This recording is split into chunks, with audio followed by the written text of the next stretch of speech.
Steve and Sue offer a dying farm town a chance for survival. I am happy to announce we will be bringing natural gas to McKinley. Their company will pay for the right to drill for natural gas. A whole lot of money down there. That is true. How much you think? You could be a millionaire. But they face resistance from the town as an activist arrives to stop them. We're not fighting for land, Steve. We're fighting for people. In Promised Land. Hey, I'm Mark. And I'm Brenna.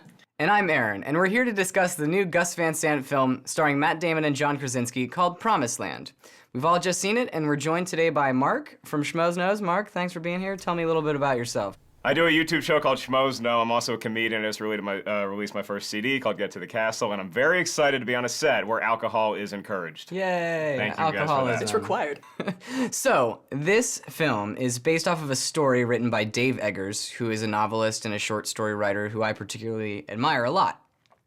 The problem with this film is that he didn't actually write the screenplay. It was written by Matt Damon and John Krasinski, who, by all means, should be good at writing screenplays, especially Matt Damon. He's done it before. Yeah, so it was just a little disappointing. I expected more, and I think that's really the biggest fault of the film is its script. The problem with the story is that it loses all credibility because Matt Damon's character, Steve Butler, is supposed to be this pro-land leaser guy who's closed 100 towns and he just got promoted to vice president of such and such.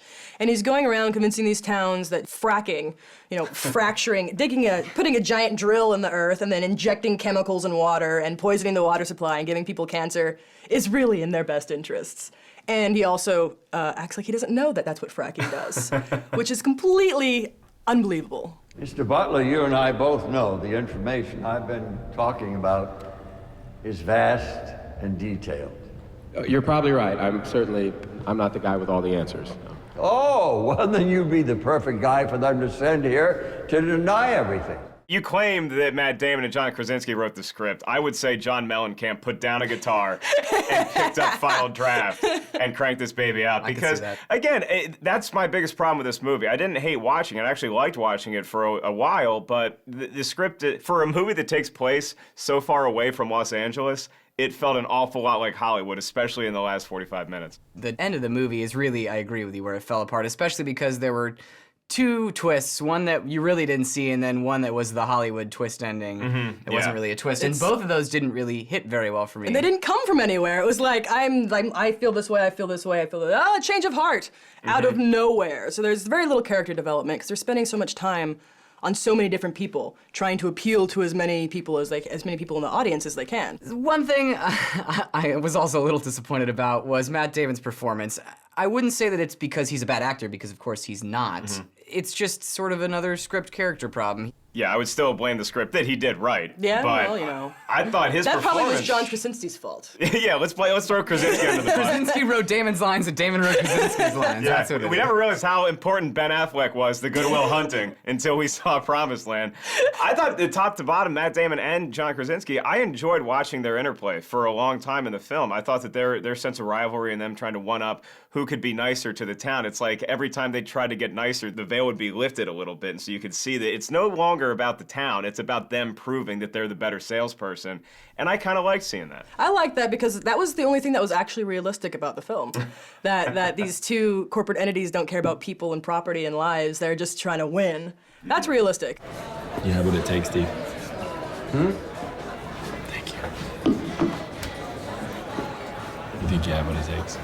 Oh, to beat you? Yeah, absolutely. And luckily, we were also blessed with Frances McDormand is a joy in the film when she's in there. She is turns into a little bit of comic relief, I guess you'd say. Yeah, and which is good for her because she's got perfect comedic timing and she's always hilarious. And to wrap it all up, you have Rosemary DeWitt playing the love interest Alice, and you automatically lose me when you have two guys fighting over a chick. And of course, we can't talk about this film without talking about Gus Van Sant, who we know from Good Will Hunting, the remake of Psycho, and Milk, and others. And I don't see or feel his hand in this film, not as much as Good Will Hunting, for example. Yeah, well, he was handed the script sort of after Matt Damon realized that he couldn't direct it. And so he didn't have the same kind of involvement that he had with Milk or with Good Will Hunting. Like Milk, you could really, he was there. That was like his baby. You could definitely feel that. And you don't get that. You get sort of like redheaded stepchild from this film. But he definitely did a good job, and I think the cinematographer helped, Linus Sandgren. 14 credits, and I've never heard of him before. Yeah, you could see the good and the bad of farmland in America in 2012, is that you see how beautiful it is, how, the crops growing, but then you also see these old machines, the rusty barns, and you can tell that this town may need an economic windfall. Whether they want to or not, they may have to let the government come in. Yeah, and while Gus Van Sant does most everything well, a lot of really awkward shots of the back of people's heads. I was just gonna say and their necks. I don't know what that was about. It was horrible. It was like you were like a stalker, like standing over somebody's shoulder, like, what are you talking about?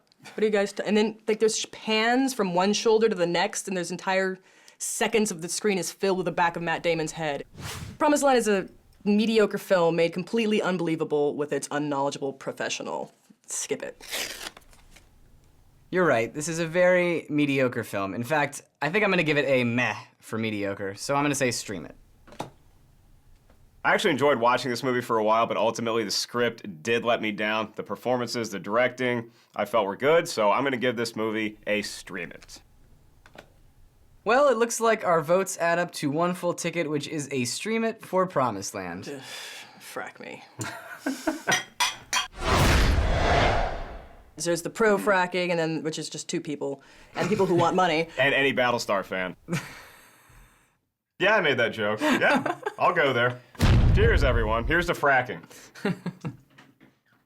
That's the end of the show. Let's go. We got it in the can, guys. We're done.